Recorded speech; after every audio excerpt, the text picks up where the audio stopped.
think one of the important things of our ride in these 2 days is to compare the current scene with what it was 100 years ago. Now, we're very fortunate in having the Pennell's own experiences recorded quite vividly, not only in the book, but also in the illustrations in the book.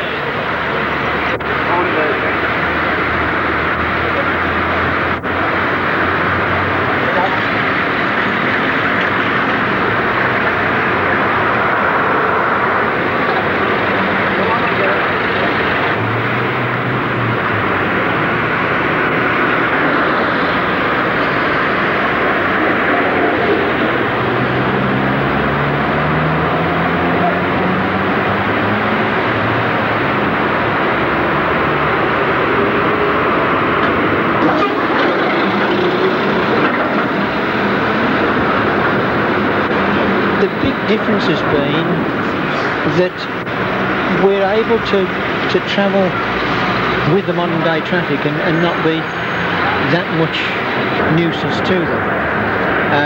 Although obviously we've been different to the modern day traffic, and I think we've aroused the same sort of attention as the Pennells did.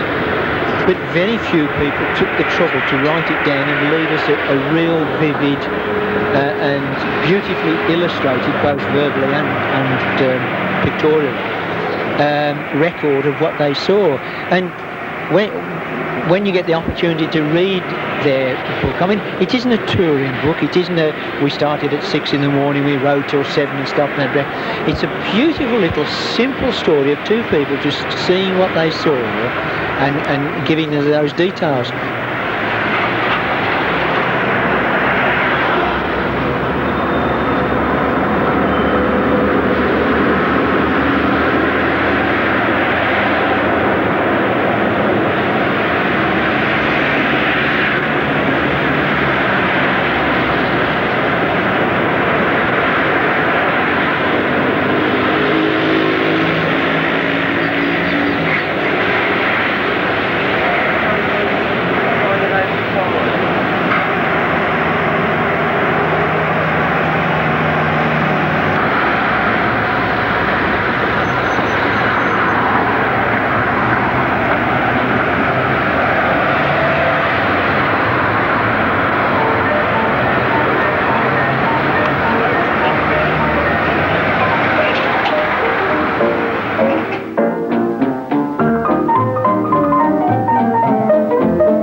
convertible sociable tricycle. It's a bit of a mouthful, but it's basically a tricycle which is convertible into a two-man machine, or two-person machine rather, where the two people sit side by side rather than in tandem, which is fore and aft.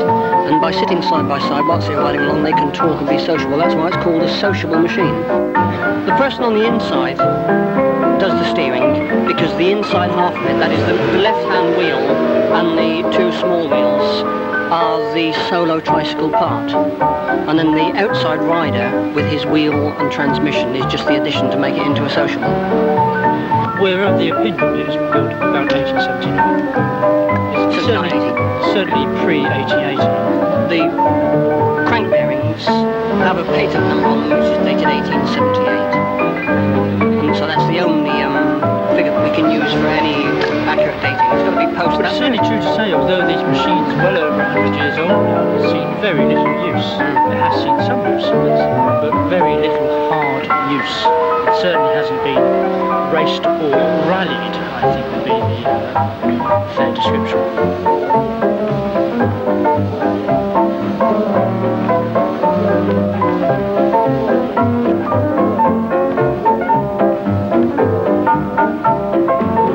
But it's a nice machine, no doubt about it.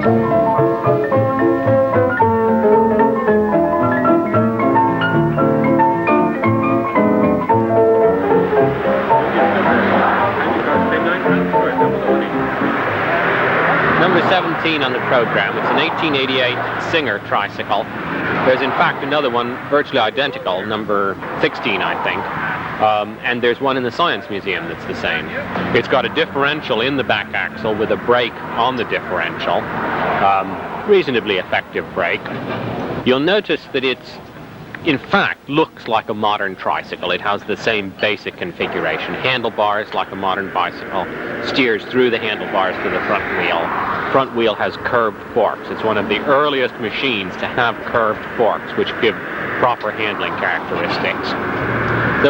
What looks remarkable is, of course, it's so big they hadn't realized you needn't have wheels quite that big.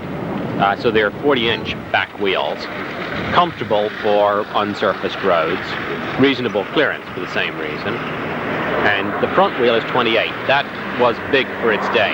Earlier machines, it had a smaller front wheel and usually sprung steering. This has the curved fork and the big front wheel, so it's a very stable machine, a very pleasant machine to ride.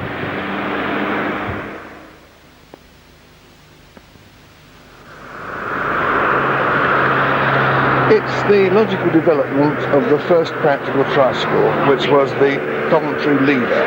Same sort of machine, but instead of the rotary action, the chain drive, they had a lever action. And it was brought out as a ladies' machine, and it's rather interesting that it developed from the unsuccessful ladies' bicycle that James Starley brought out in 1874. And that he had a big wheel, and the backbone came down and then canted over to one side, and the seat was on the cant. So the lady sat on the seat beside the big wheel and stretched her arm out, and she drove by levers. Well, that didn't succeed, and if you've ever seen one or tried to imagine riding one, you'll see why it didn't. But James Starley's two sons looked at this and they thought, well, if you put another little wheel there so the thing stayed up and changed the layout a bit, we could make a tricycle of this. So they did, and it was the first practical tricycle made.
13 or 14 years, I can't quite recall.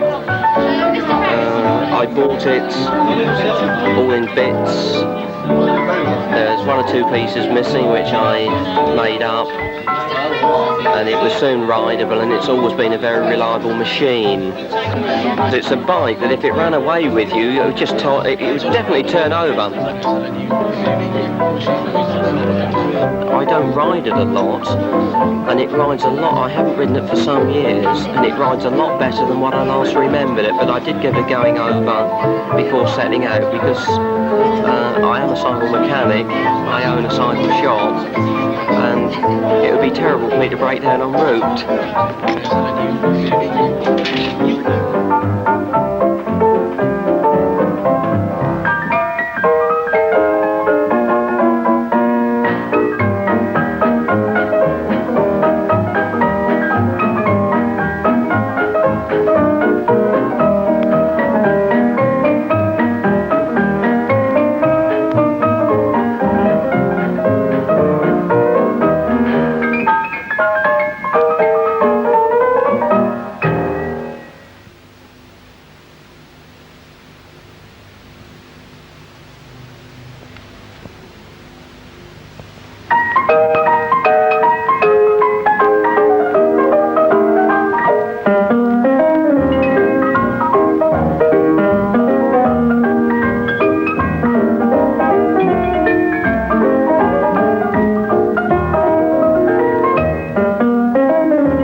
It's a Rudge machine. It's a Rudge, or normally a Rudge Tandem quadricycle. Quadricycle because it has 4 wheels, and Tandem because there are 2 people, one behind the other. It's basically designed as a lady front machine, where the lady enters backwards into the machine really, and the gentleman sits behind, and the steering is done from the rear seat as well. So basically, the lady, she has pedals and she's got to work.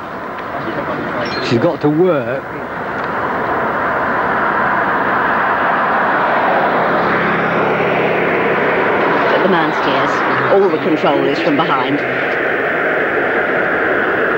It can be a little bit hairy. You've got to have a lot of confidence in your partner. You see a pothole coming up, you've just got to sort of yell warnings, because with somebody on the front you can't always see exactly what's coming up from that point of view.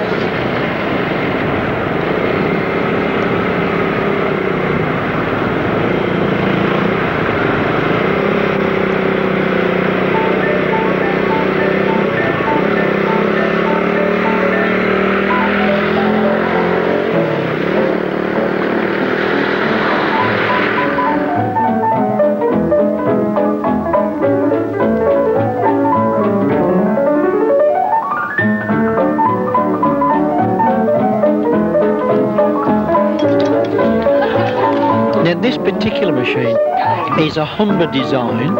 It was first designed and produced in 1881, and whereas the wheels that are driven, or the wheel that is driven is not normally steered, you'll see that my two front wheels are both steered and driven.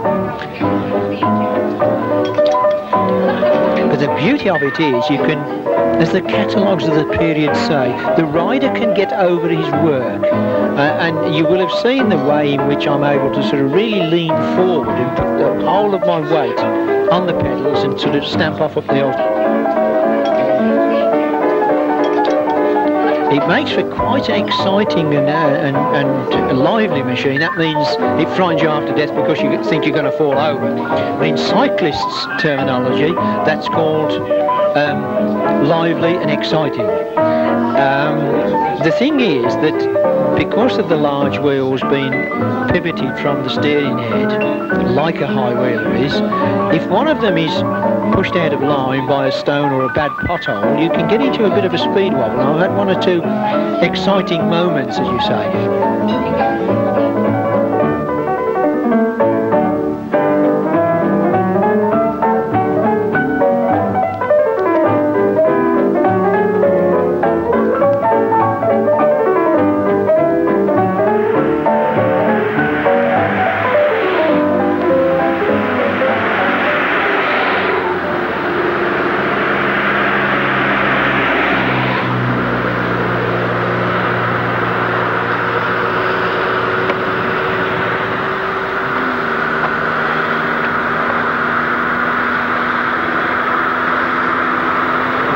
I was a little bit surprised by the hills today.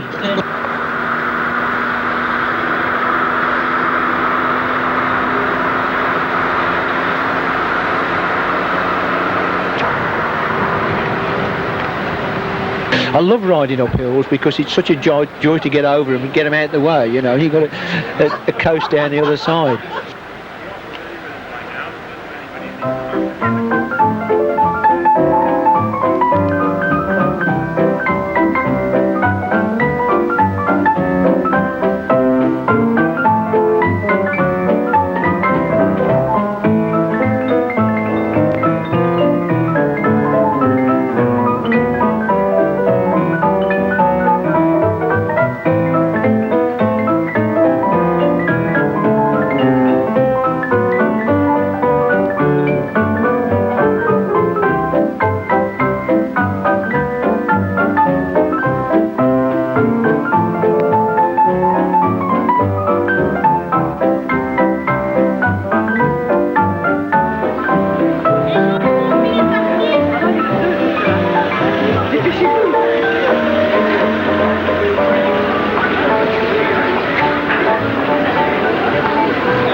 Canterbury Pilgrimage. He's disappeared.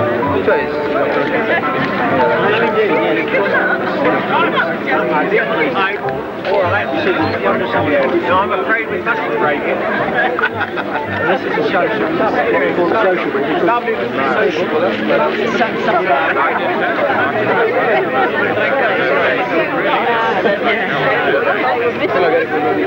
No, I was good far now, but my strength. I've been here a couple times before, so I got my bearings.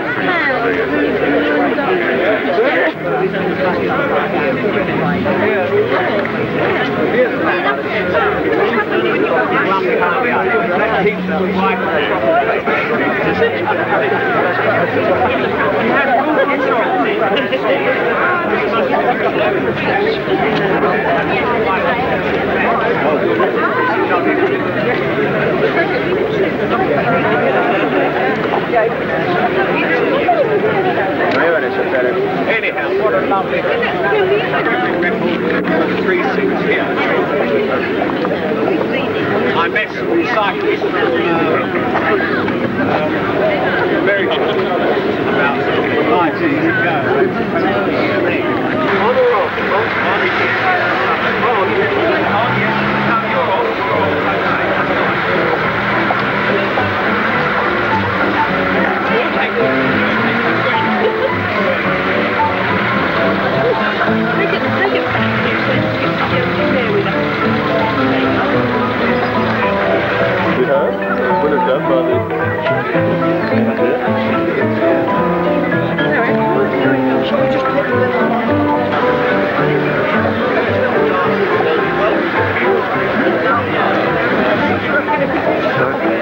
Just got it. Yeah, I've just got it.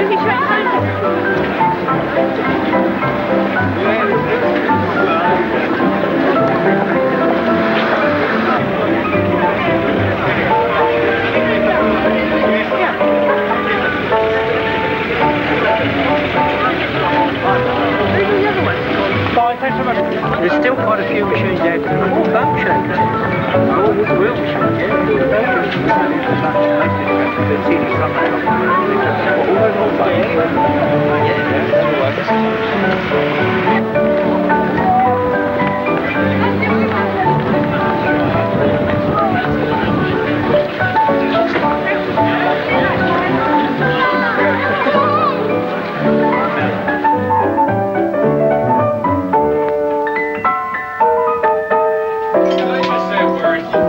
I think you're right that you hear a word in an almost American accent. After all, Joseph and Elizabeth Pennell were both Americans.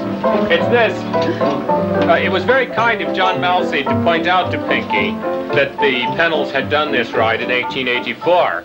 And I think this might be an appropriate occasion to point out to him that they, in later years, went on to ride all the way across France, all the way across Italy, to Rome. And we're looking forward, I'm sure, all of us,